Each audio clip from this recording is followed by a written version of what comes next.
Your parents just swallowed a pill tonight that their doctor prescribed. A pill that's been in their cabinet for years. A pill sold freely in every pharmacy in America. And according to the latest research, it may be slowly, quietly taking their mind. And nobody warned them. I'm Dr. Victoria Reed. I've spent over a decade studying pharmacology and aging medicine, and what I'm about to share today changed the way I practice, and changed a conversation I had with my own mother that left both of us in tears. If you have a parent over 65, or if you are over 65 yourself, stay until the end. Because I'm not just going to tell you what's dangerous, I'm going to tell you exactly what to say to your doctor to fix it. Hit subscribe if you want to keep hearing what the medical system doesn't have time to tell you. Now let's get into it. Here is the one thing most people don't understand about aging and medication. The drugs your parent is taking were tested, mostly, on younger, healthier adults. But after 65, the body processes medication completely differently. Kidney function drops by up to 40%, the liver slows down, the blood-brain barrier, that critical membrane protecting the brain, begins to weaken.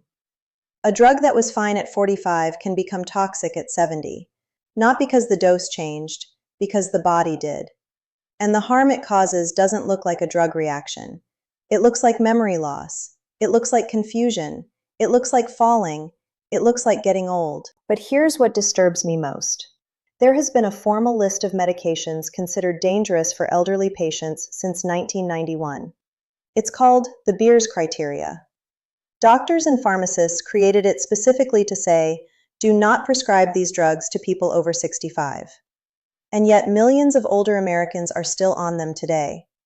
Some because doctors haven't updated their practice, some because the system is too busy, and some because no one, not the doctor, not the pharmacist, not the insurance company, ever stopped to ask, is this still right for someone this age? Let's talk about pill number 1. And this one is going to shock you, because you probably have it in your house right now, Benadryl, or as it's also sold, Tylenol PM, ZzzQuil, Unisom, NyQuil. It's in cold medicines. It's in nighttime headache pills. It's in allergy tablets. You've given it to your kids. You've taken it yourself before a long flight. It's sold next to candy at the checkout counter. And for most of your life, it was perfectly fine. But here is what diphenhydramine, the active ingredient in all of those products, does inside an elderly brain. It blocks a chemical called acetylcholine. That chemical is the messenger your neurons use to communicate. It controls memory, attention, learning, executive function. In a young person, the brain recovers from this blockade in hours.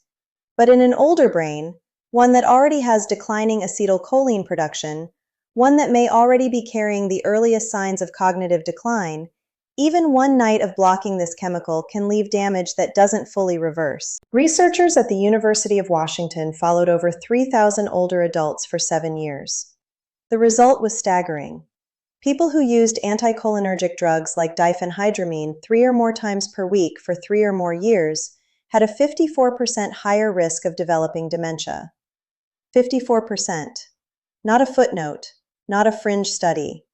A replicated, peer-reviewed finding about a drug sold without a prescription at every gas station in America. And it gets worse. Scientists now call it the anticholinergic burden, a cumulative score that adds up across every drug in this category. Certain antidepressants, certain bladder medications, certain antihistamines. Many elderly patients are unknowingly stacking these drugs on top of each other, and no single doctor is looking at the total picture. Each prescription seems fine in isolation. Together, they may be quietly erasing the person you love. Think about how many times you've handed your parent a Benadryl before a flight. Think about how many nighttime cold medicines sit in their cabinet right now. After 65, those products carry a risk that their packaging will never tell you. So what do? Here is the practical answer for Benadryl and sleep. For allergies, cetirizine, sold as Zyrtec, is a newer generation antihistamine that does not cross the blood-brain barrier the same way. It does not carry the same anticholinergic risk. For sleep, melatonin at low doses, 1/2 to 1 milligram, is a reasonable first option. Cognitive behavioral therapy for insomnia, which sounds complicated but is essentially a structured sleep program, has actually been shown to work better than sleep medications in the long term. If your parent genuinely needs a prescription sleep aid, there are safer options your doctor can discuss, but diphenhydramine should not be one of them. Now, the second drug, and this one is one of the most widely prescribed classes of medication in the United States: benzodiazepines, Xanax, Ativan, Valium, Klonopin. These are drugs prescribed for anxiety and insomnia. They work by calming the nervous system, turning down the brain's activity like a dimmer switch. In the right short-term situation, they have genuine value. But over the last 4 decades, they became a long-term solution to the long-term stress of being alive. And then they were handed to elderly patients, and nobody came back to ask if the risks had changed. Because here is what nobody tells you. The same calming effect that feels like relief in your mind is simultaneously shutting down the systems that keep you physically safe. Balance, reaction time, coordination, spatial awareness. These are already declining naturally after 65.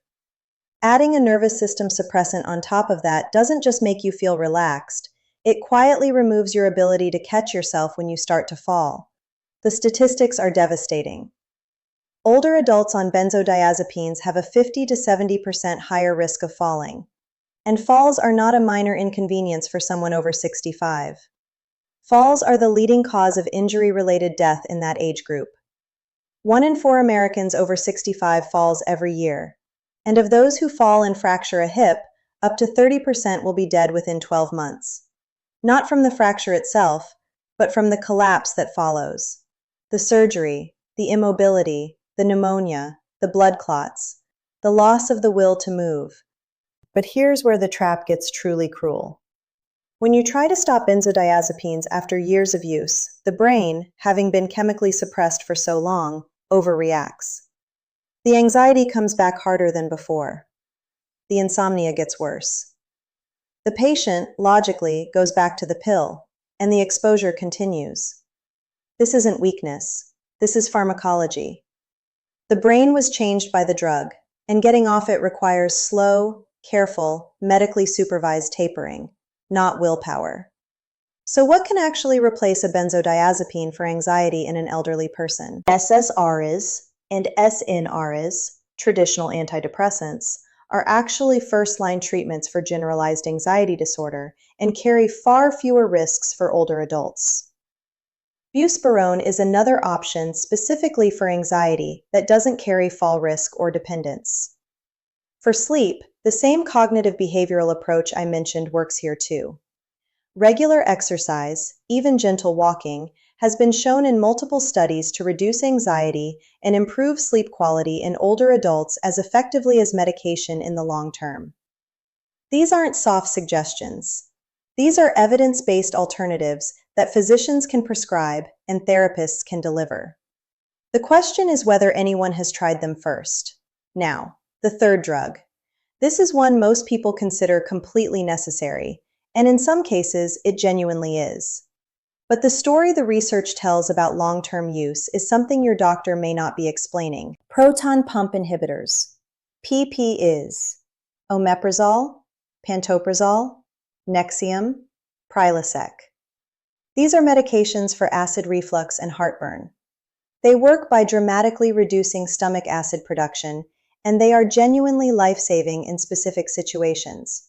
An actively bleeding ulcer, a confirmed condition called Barrett's esophagus, long-term NSAID use that requires gastric protection. Nobody is disputing that.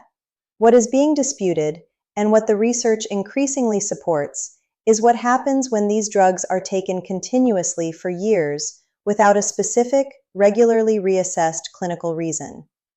And in older adults, that long-term use carries risks that are only now being fully understood.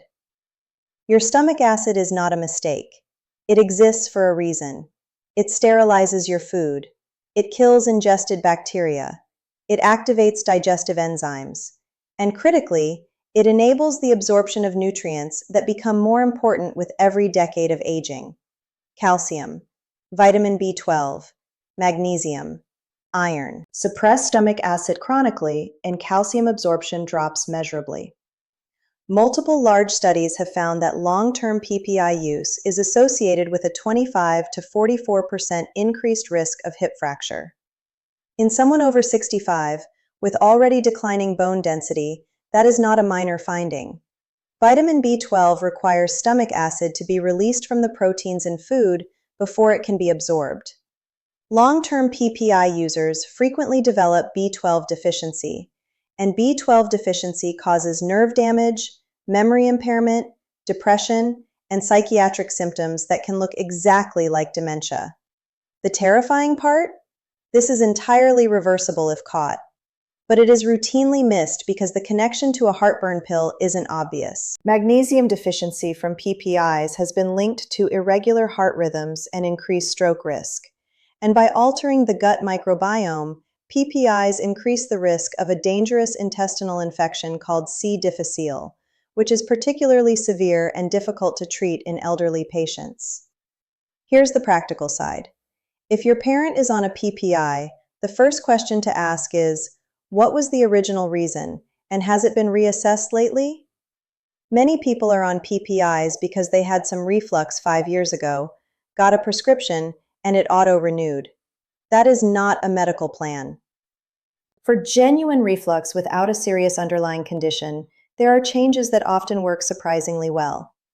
Elevating the head of the bed by 6 to 8 inches, eating smaller meals, avoiding food for 2 to 3 hours before lying down, limiting alcohol, caffeine, and fatty foods. These are not vague lifestyle suggestions. They reduce acid exposure at the esophagus in a measurable, documented way. H2 blockers like famotidine, sold as Pepcid, are an older class of acid-reducing medication that don't carry the same long-term risks as PPIs and can be appropriate for milder symptoms. If a PPI is genuinely necessary, the goal should always be the lowest effective dose for the shortest necessary time, with regular reassessment. And if your parent has been on one for years and wants to stop, this also requires a gradual process, because stopping abruptly causes rebound acid overproduction that makes symptoms worse and pulls people straight back to the pill. Now, let me give you the most important thing in this entire video. 5 questions to bring to your parent's next doctor appointment. Write these down. Question 1. Is this medication on the Beers criteria for potentially inappropriate use in older adults? Question 2. When was the original reason for this prescription last evaluated? Is that condition still present? Question 3. What is the lowest effective dose, and has there been any recent attempt to taper or stop? Question 4. Are there non-drug alternatives, behavioral, dietary, or physical, that should be tried alongside this or instead of it? Question 5. Is there any possibility that any of my current symptoms are being caused by a medication I'm already taking? That last question is the most powerful one in geriatric medicine. There is a phenomenon called the prescribing cascade. A side effect of drug A is treated with drug B, whose side effect is treated with drug C, and so on. Researchers have documented patients over 65 taking 12, 15 medications simultaneously, not because they have 15 separate conditions, but because the system kept treating symptoms without asking whether the drugs were creating them. You have the right to step back and ask that question, and the doctor should welcome it. I sat down with my own mother a year ago after going deep into this research. She was on 2 of the medications I've described, both prescribed by caring, competent doctors. Neither one still necessary. Over several months, working with her physician, she came off both of them, and she told me something I'll never forget. She said she felt more like herself than she had in years. Not dramatically, not overnight, but as if a fog she had stopped noticing had quietly lifted. She cried. I cried. Because that fog did not have to be there. The information existed. The alternatives existed. Someone just needed to care enough to ask the question. The 3 drugs I've described today are in millions of pill organizers being carefully filled this weekend by people who are doing everything right, trusting the system completely. That trust is not wrong. But the system is imperfect, and it is rushed, and it was not built with an aging body in mind. You can be the one who asks the question that changes things. Not aggressively, not accusatorially, just with the quiet insistence of someone who loves another person and wants to know, is this still right? Is there something we've missed? That conversation might be the most important one you have this year. If this video helped you, share it with one person, a sibling, a friend, someone with an aging parent, someone who is 65 themselves and wondering why they feel less sharp than they used to. You might be handing them an answer they've been looking for without knowing it. Subscribe to Dr. Victoria Reed for more of this. Real research, practical action. The questions medicine doesn't always have time to ask. Because here is the truth I keep returning to.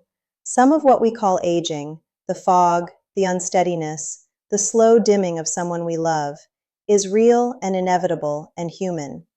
But some of it is a pill. And the difference matters more than almost anything.